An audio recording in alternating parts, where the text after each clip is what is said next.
Want to stop strangers from peeking into your Facebook life? Today, I'll show you the official way to lock your Facebook profile in under 1 minute.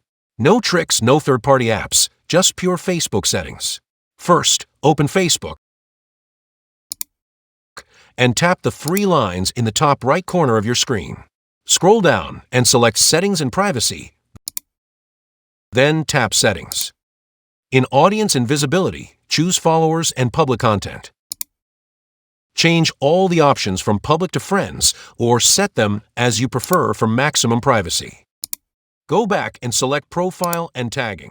Here, adjust who can post on your profile, see posts you're tagged in, and review tags before they appear.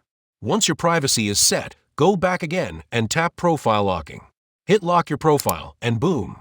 Your photos, posts, and details are now hidden from strangers. And that's it. Your Facebook profile is now officially locked. No more unwanted snooping. If you found this quick guide helpful, like the video and subscribe the channel.